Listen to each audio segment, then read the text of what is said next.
The G. Paul Moore Lecture is always a highlight of the meeting. Your program has a list of previous G. Paul Moore lectures and a biography of this year's G. Paul Moore Lecturer. I will not take her presentation time by repeating all of it. Peggy Baroody is special to all of us in the field, and especially to the Voice Foundation and to me.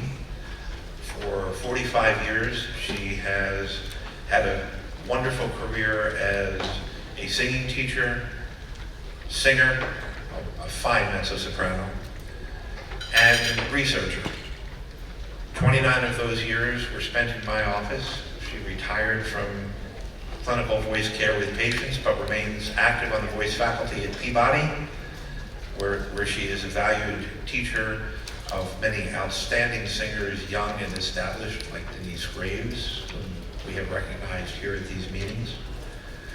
She's published more than 25 papers, book chapters, spoken all over, and embodies the kind of interdisciplinary, educational, and professional evolution that we didn't used to see among the singing teachers. Peggy, it's a pleasure and a privilege. I can't wait to hear what you have to say.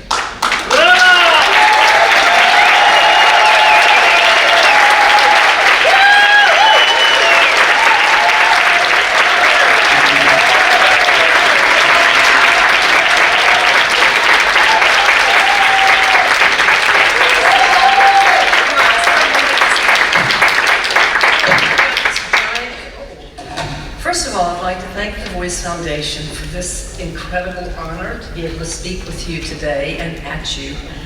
And also, I'd like to thank Bob Sataloff for being my mentor, my boss for 29 years, and most importantly, my friend. Without Bob, my career in voice medicine would not have been possible. Today, I'm going to use this opportunity to unabashedly, I've always wanted to use that word in a talk, unabashedly and with the bold conviction of the believer, sing the praises of the Voice Foundation. I want to celebrate this extraordinary organization. I do have a disclaimer to share with you. In my close family, I have 10, count them, 10 Presbyterian ministers and 7 physicians, and my mother's mother was an active nurse for 60 years. So if I seem like I'm on a soapbox or a pulpit, and I'm certain that I'm right, you'll understand that these are genetic conditions, not character flaws.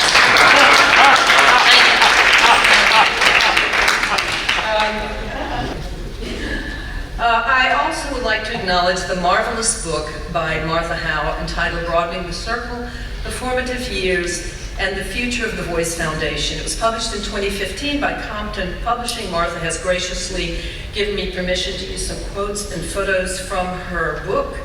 And so anything that is unacknowledged are interviews that I've done over the past year with many of you. The Cambridge English Dictionary defines a fact as a thing that is known or proved to be true. It is indisputable, based on empirical research and quantifiable measures. Facts go beyond theories. They're proven through calculation and experience. The same dictionary defines the word belief as the feeling of being certain that something exists or is true. It's a subjective attitude. We live in a time when the paradigm-altering revelations of evidence-informed pedagogy have provided the singing world with an enlightened understanding of the art of singing. It therefore could be considered somewhat ironic that I hereby declare that I believe, I cannot scientifically prove, I believe that the Voice Foundation is an organization that has done more than any other single organization in the United States to advance the multiple disciplines involved with voice. I will further boldly suggest that there is hardly an individual in this room whose career has not in some direct or tangential way been impacted by this influential organization. In an effort to give some context to my bold and perhaps factually unsubstantiated claim regarding the Voice Foundation, I want to briefly share my career path, which I am confident mirrors the path of many of you in this room. And then we'll talk a little bit about Jim Gould, the genius behind all of this. I was born a baby in a small southern town, far away from the lofty citadels of culture and art. Oh, my word.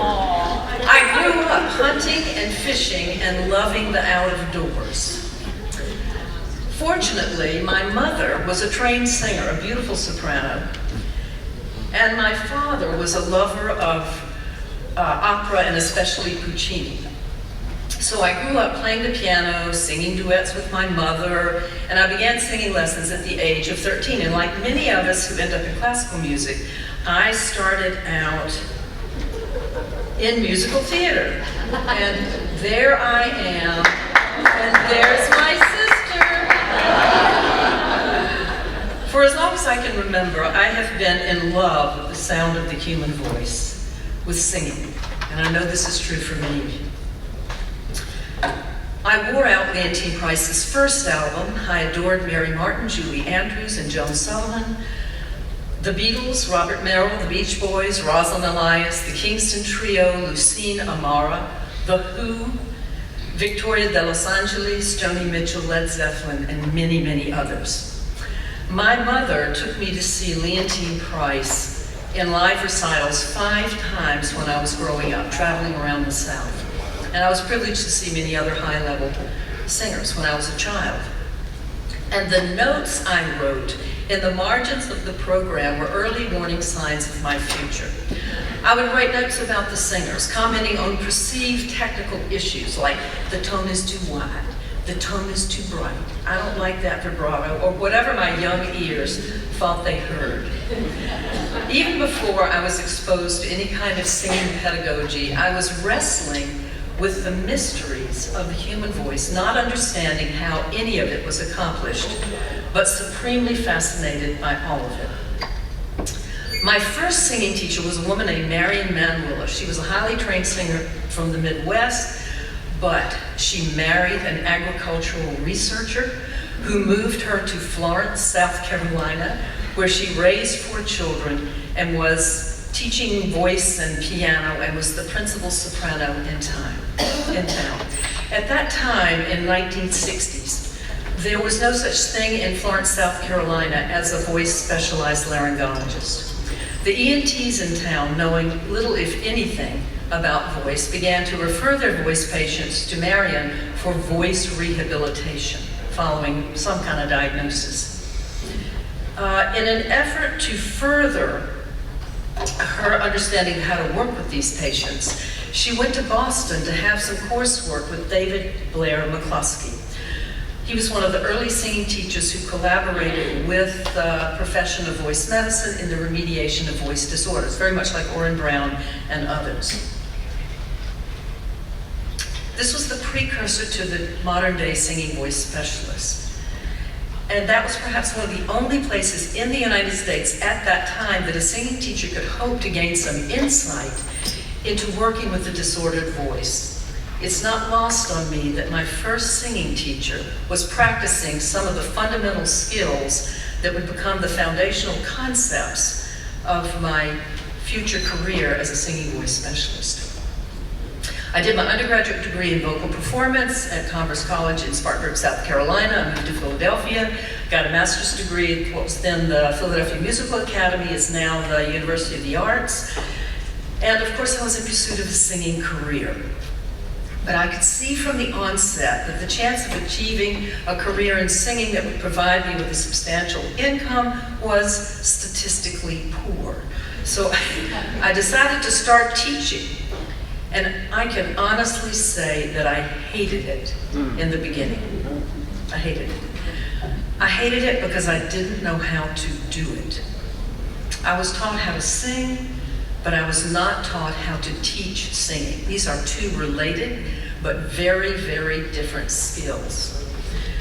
Vocal pedagogy was not offered either in my undergraduate degree or my graduate degree. As I moved through my 20s, I sang professionally and waited tables, and I continued to teach. While my abilities as a teacher improved just through experience, I still had no real understanding of the anatomy and physiology of the voice or phonation, nor did I possess a real understanding of how to take care of the voice. As singers, we all knew we needed to stay well hydrated, but beyond that, all information we had was based on subjective shared experiences. Pursuing further training, I attended the Academy of Vocal Arts for 4 years while continuing to perform and teach. Still no vocal pedagogy was offered, not even a course in vocal health, with the exception of an informative one-day lecture from Bob Sataloff to all of the AVA students. In the meantime, Bob Sataloff was my personal physician, and after suffering a particularly horrendous vocal fold hemorrhage from an allergic sneezing event, Bob later admitted that it was the worst hemorrhage he'd ever seen to that point in time. He treated me quickly and effectively, and I began to realize that there was much I did not know but could learn about the care of the voice. In my mid-30s, I was teaching in Philly and in New York and still singing quite a bit, but I approached Bob and I expressed my interest in learning more about how the voice works, how to take care of it, what can go wrong, and what to do when something does go wrong. The very first thing out of Bob's mouth was, attend the Voice Symposium, which was still being held in New York City at that time. Not being one to ignore Bob's advice, I went to this meeting and my life was forever changed. Here were physicians, scientists, singing and acting teachers, and others, all talking together and sometimes yelling at each other, but all because they were passionate about voice. While I only understood maybe a quarter of the medical and scientific information, I know many of you have had that experience, what I did understand revealed to me that there were concrete and verifiable reasons for the 300-plus-year-old art of vocal pedagogy that until that point, seemed only validated and taught primarily through subjective experience. It was as if a veil had been lifted from my eyes.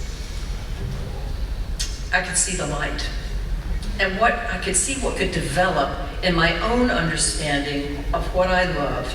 To use the fishing expression, I was hooked.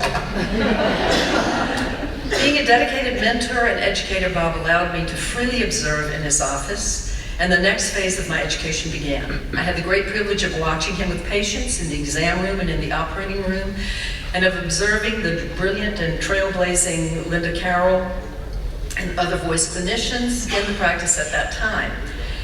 It was an amazing learning opportunity, with Bob guiding my education in all aspects of voice care and eventually beginning to refer patients to me privately. Having him and his team as a constant resource for any of my questions was the ultimate training luxury. These were the early days of the evolution of the singing voice specialist, not only as a career concept, but also as a valued member of the revolutionary notion of a voice team. I was blessed to be on that train. I continued my attendance of the Voice Foundation meetings, and then, out of the blue, as Bob is wont to do, he offered me a position on his voice team. At that time, I was close to 40 and had basically worked for myself my entire life. And honestly, I was feeling kind of burned out as a singer and as a singing teacher. I was in serious negotiations with a friend and successful restaurateur here in Philadelphia to open a new restaurant here in town.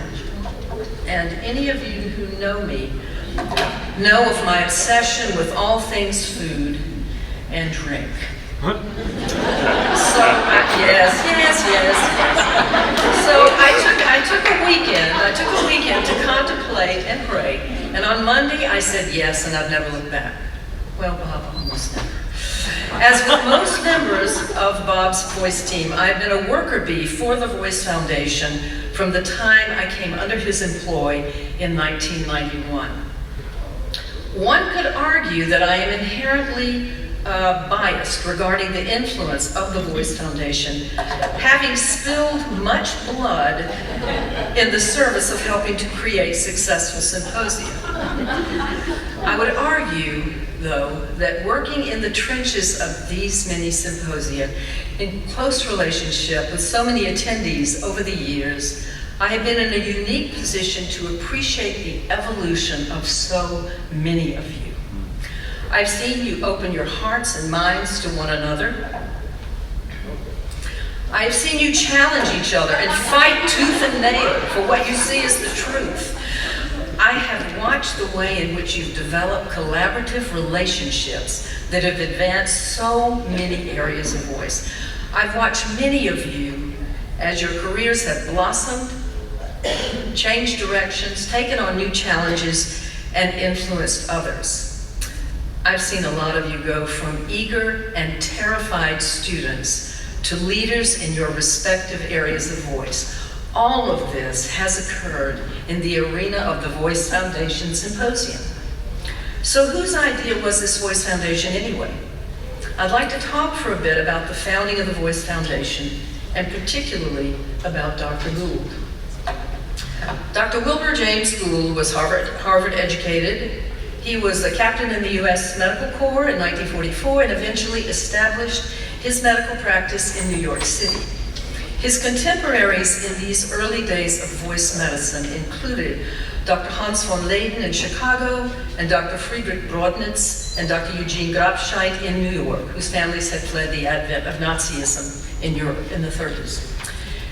It was Dr. von Leyden, Dr. Brodnitz, and Dr. Gould who became the brain trust triumvirate from which the Voice Foundation was conceived.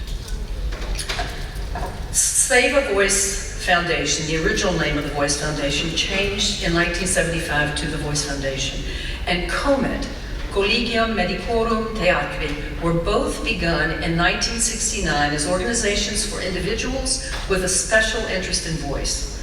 COMET was geared primarily towards physicians, while the Voice Foundation's intent was, quote, to assist the various disciplines committed to vocal research and voice care by discussing their shared problems and results, thus helping in the creation of a common language for mutual understanding. That's a quote from Dr. Van Lawrence at the 78 Symposium from the transcript. The first Voice Foundation Symposium was held in 1971 with Dr. Gould as the driving force. It was Dr. Gould's belief in cooperation over competition and that people should communicate with each other, that's from broadening the circle, that has set the tone for the Voice Foundation to this day. And according to a number of you that I've spoken with, that's what separates the Voice Foundation from other conferences in terms of atmosphere and purpose. According to Dr. Sataloff's obituary, 1994 obituary of Dr. Gould, published in the Journal of Voice, the Voice Foundation was the love of Jim's life, and he saw it as his legacy. And what a legacy it has been. By all accounts, Jim Gould was a source of seemingly endless energy and unwavering care for others. He was a lifelong learner and lifetime teacher, mentor to many. He was a catalyst in the careers of countless individuals, discerning potential in them that they themselves did not yet recognize, and then encouraging, pushing, and prodding them into the world of voice. He was a visionary with the drive and skills to make his visions a reality. That is a rarity.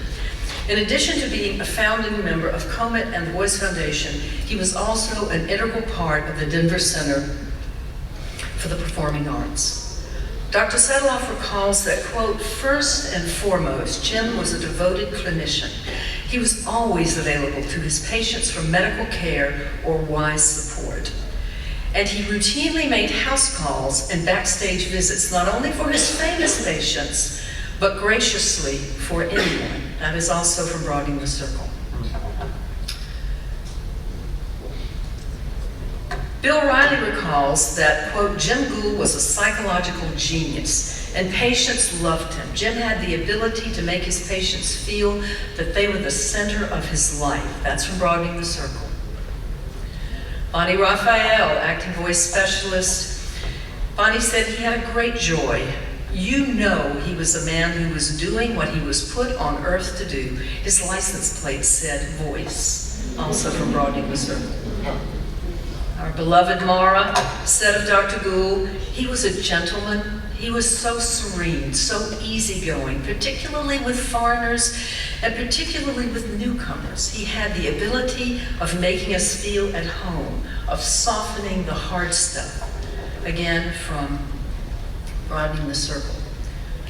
Dr. Johann Sundberg said that, quote, much of what happens in history, I think, is due in part to the devoted and inspired contributions of single people. That's from Broadening the Circle. There is no question that Dr. Gould was one of these single people. So the question is, has Dr. Gould's vision been realized?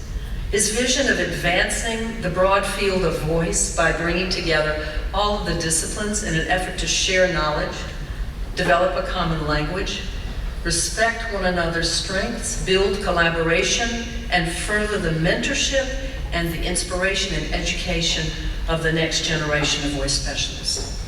Have we kept the legacy alive and growing? I think the proof is in the pudding.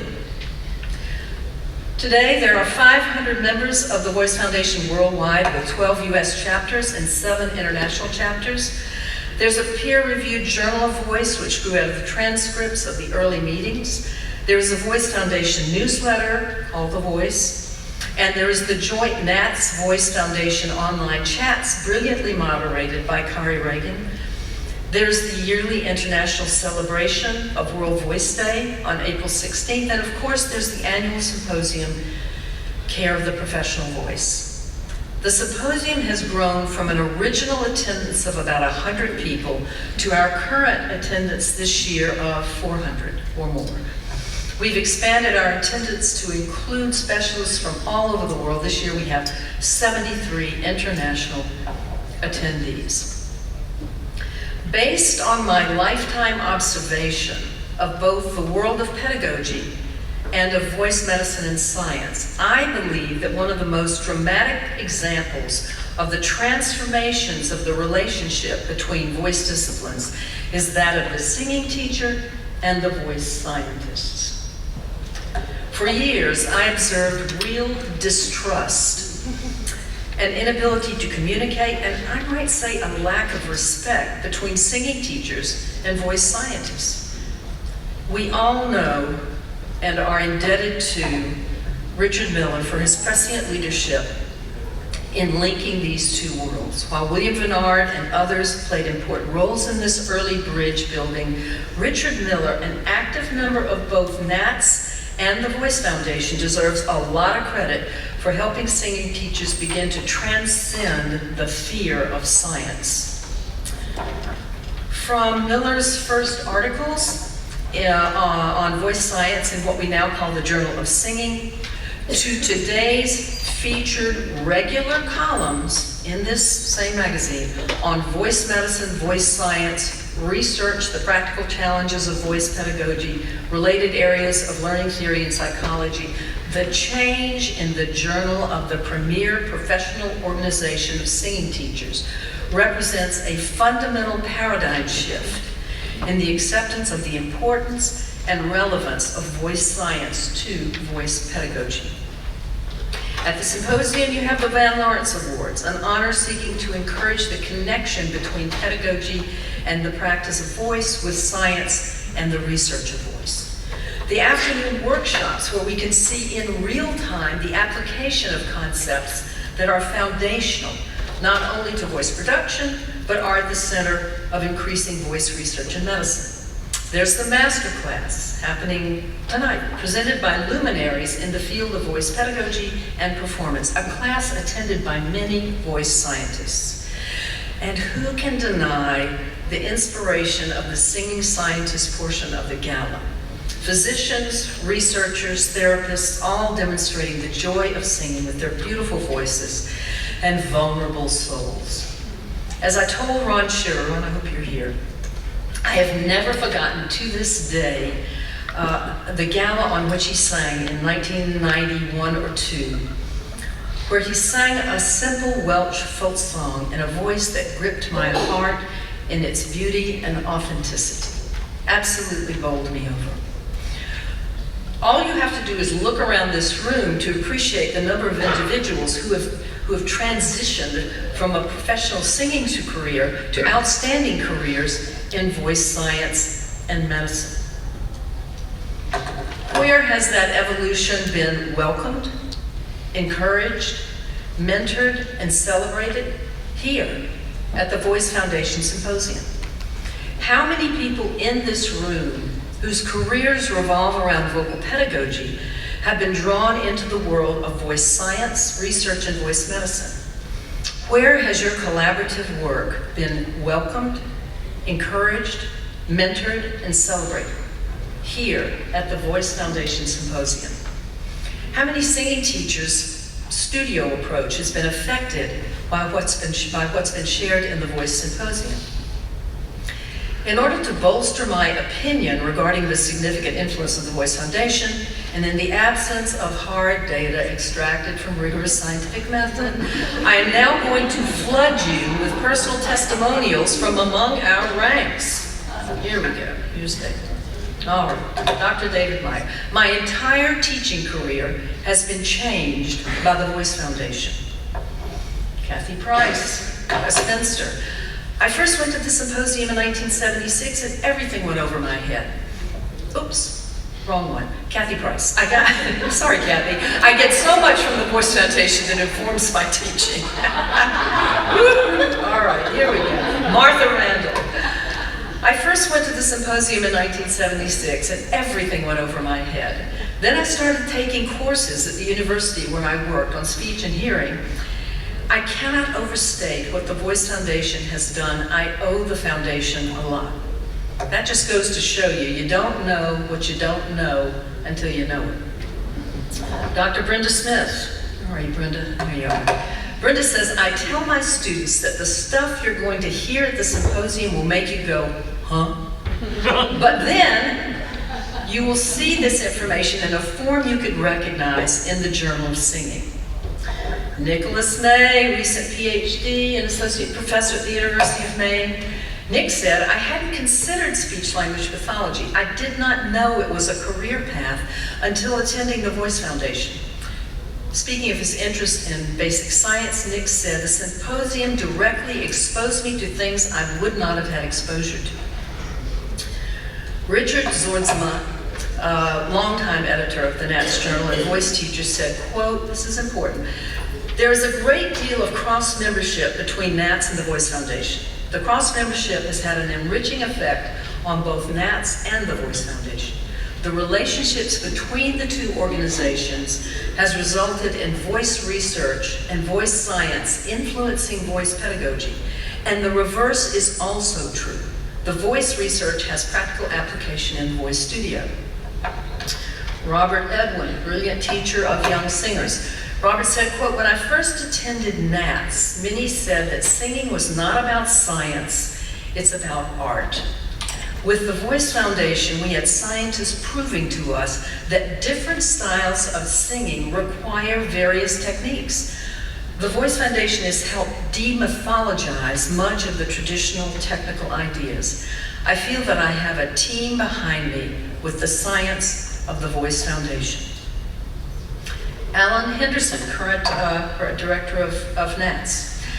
Alan said, the Voice Foundation has broadened my community of support for the work I do in the studio and in my work with NATS. I know that the Voice Foundation has been a wonderful outlet for those members of NATS who are heavily into research on the voice, and their ability to expand their network through involvement with the Voice Foundation has greatly influenced articles they have published in the Journal of Singing. Folks, this is cross-fertilization at its best. And the marvelous Catherine Vertellini Abbott. Many of you know that, or maybe you don't know, that Kitty was a professional singer. She sang in Italy for 6 years until she started pursuing speech-language pathology in the late 70s. Kitty said, I went to my first Voice Foundation meeting in 1980. I was in New York, and I remember my mother saying she had never seen me more enthusiastically focused. I had always been a voice fanatic, and she said, yes, you have found your niche. I was just on the edge of my seat the whole time and completely starstruck. I could not get enough. And here's my favorite quote from Catherine Ardot, singer and voice teacher. Catherine said, I had worked with some of the best teachers in the world. After more than 10 years of singing in West Berlin, I thought I knew everything there was to know about voice until suddenly this awakening happened during the symposium, when I realized I knew nothing about voice. I was thrilled. I can speak from personal experience with regard to vocal pedagogy in higher education. About 5 years ago, I took charge of a large portion of the graduate vocal pedagogy program at the Peabody Institute of the Johns Hopkins University. Two things really stand out to me with regard to the students. So many of these students were coming from their undergraduate programs, having already been exposed to pretty sophisticated vocal anatomy and physiology courses, as well as having had some introduction into voice science, especially with things like Voce Vista. It was not unusual to find that their vocal ped teacher had a direct connection to the Voice Foundation. And that's Ken Bozeman and David Meyer. I had some of your students flying in. I'm also amazed that while talking with prospective students about our vocal ped program at Peabody, many asked if we had a voice lab and if we pursue any research. And this is from students coming into a music conservatory to focus primarily on becoming performers. My, how the world has changed. Dr. Gould was committed to the dissemination of knowledge through education, mentorship, and encouragement, all of which he demonstrated in his personal interactions with people. These goals are also reflected in the Voice Foundation and especially in the symposium.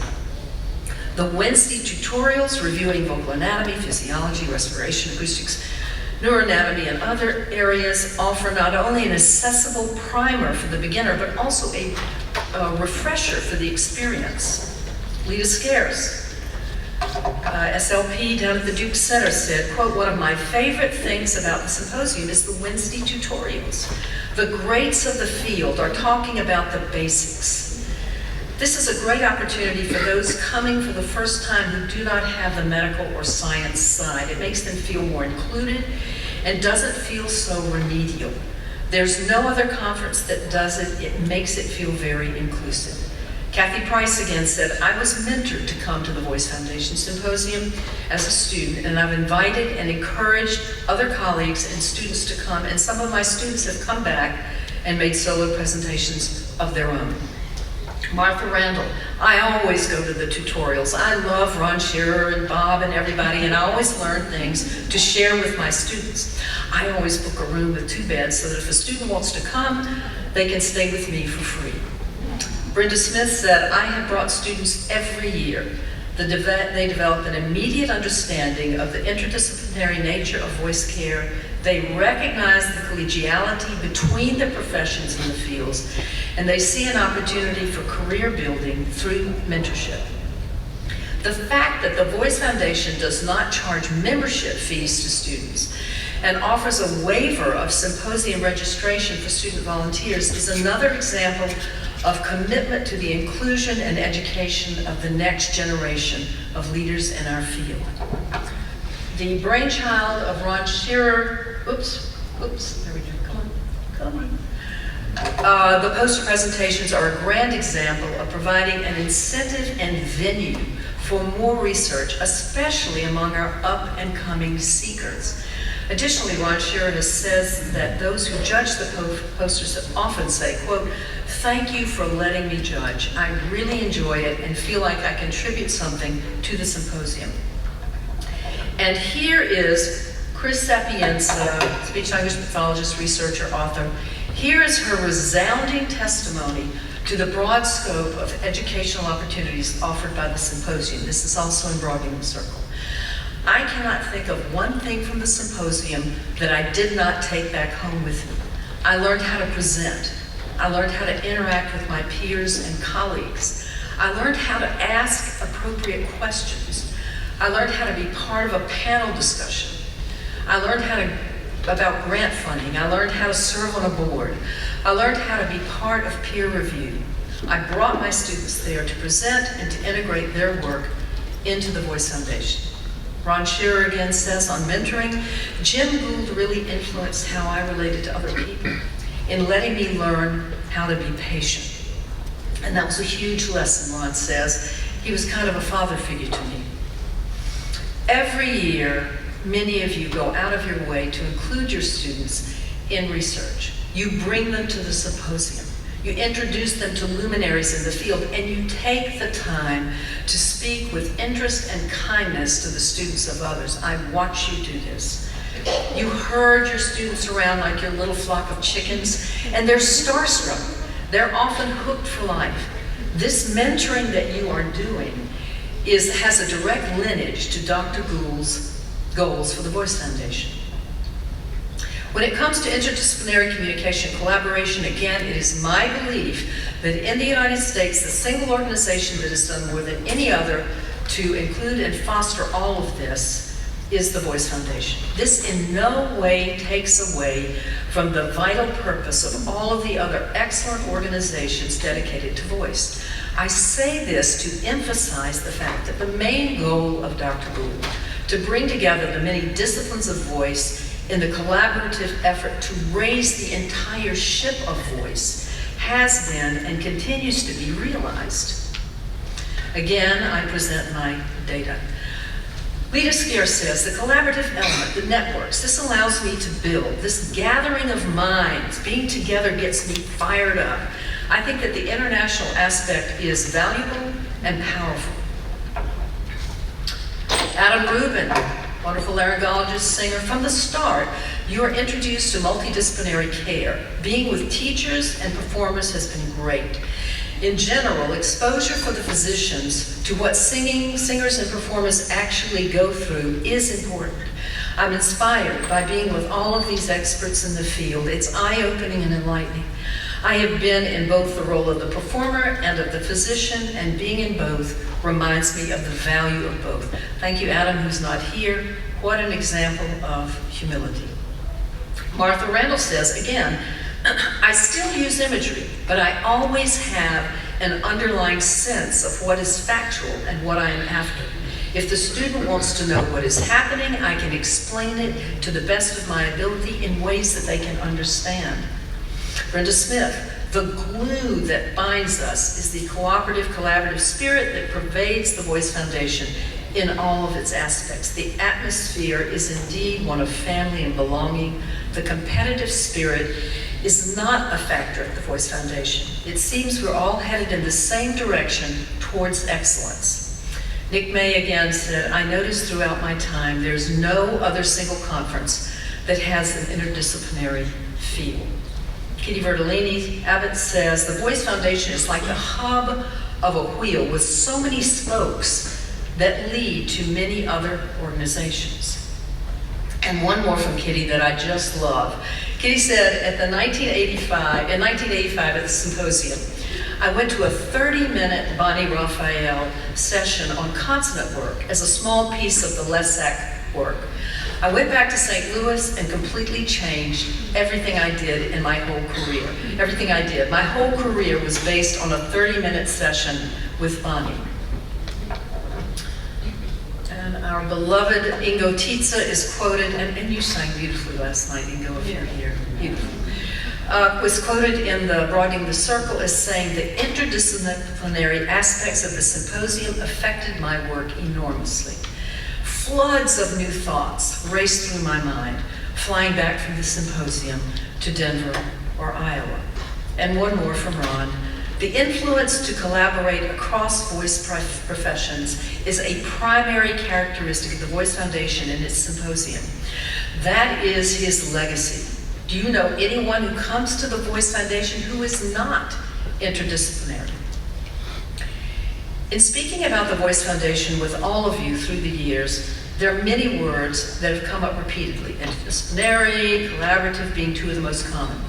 But the one word that most often is used to describe the community of the Voice Foundation is family.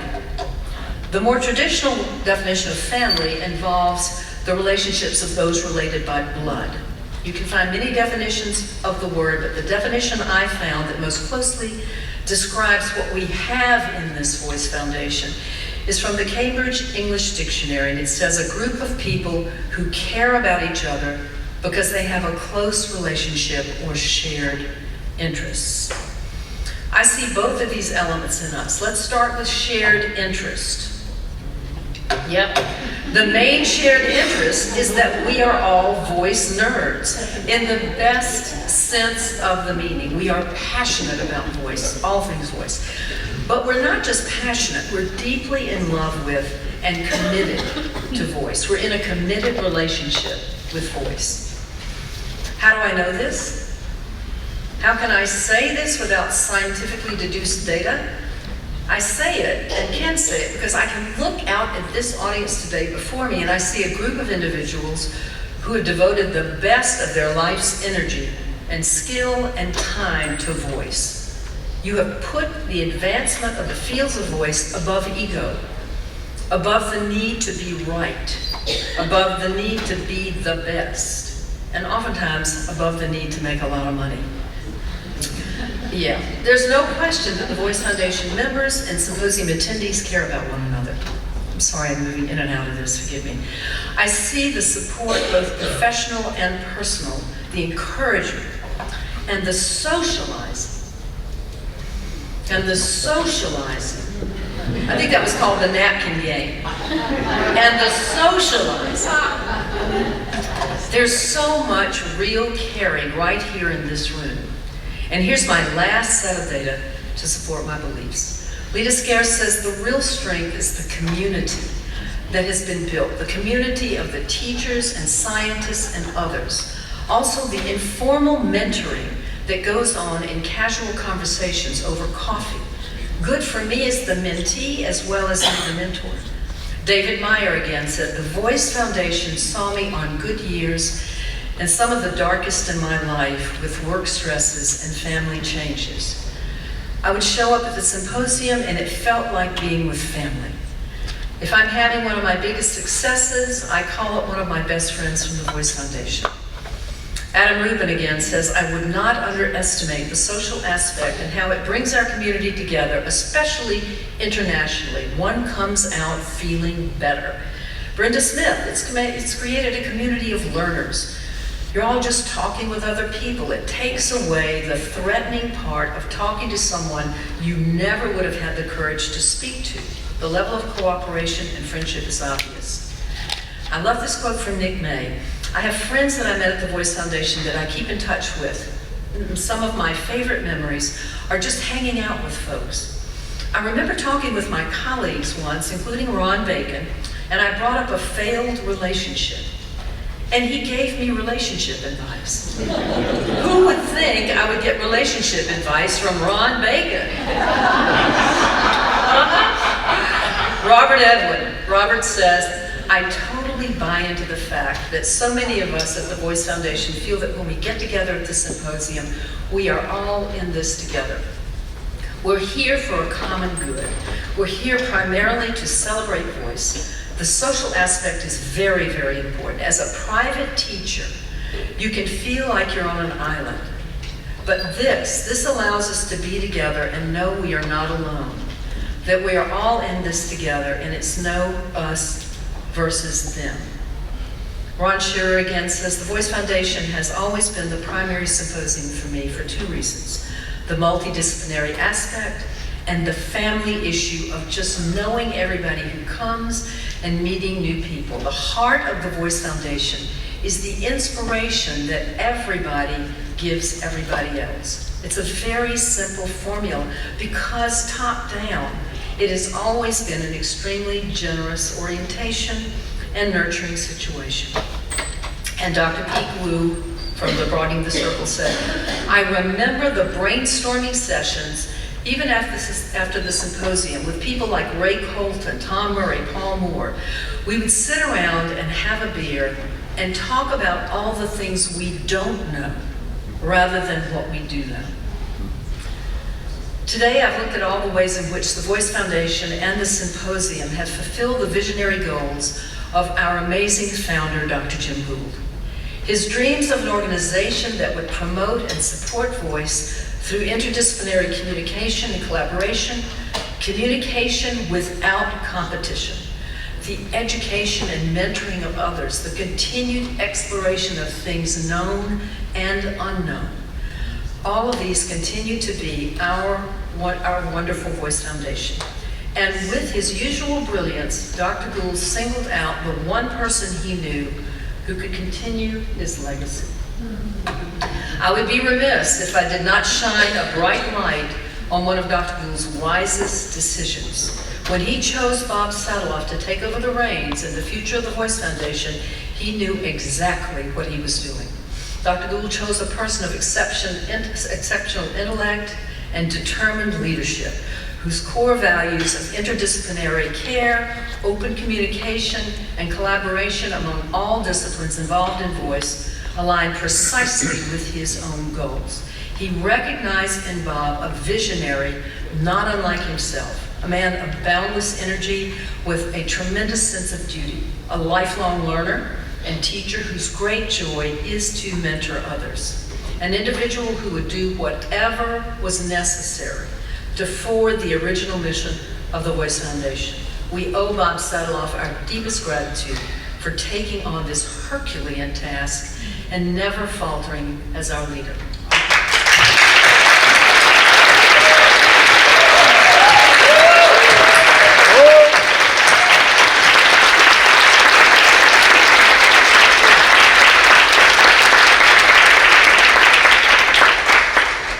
He paid me to say that. No,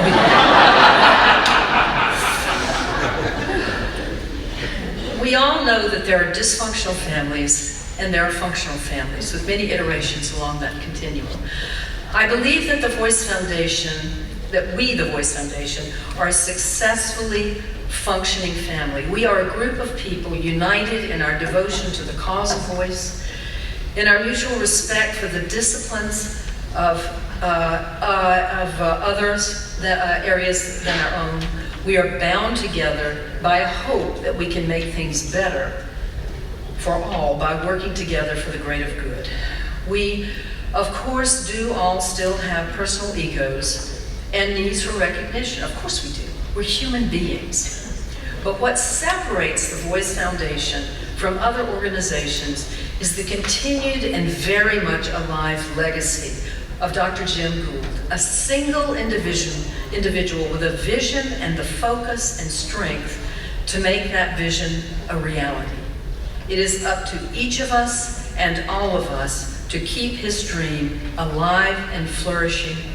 I rest my case.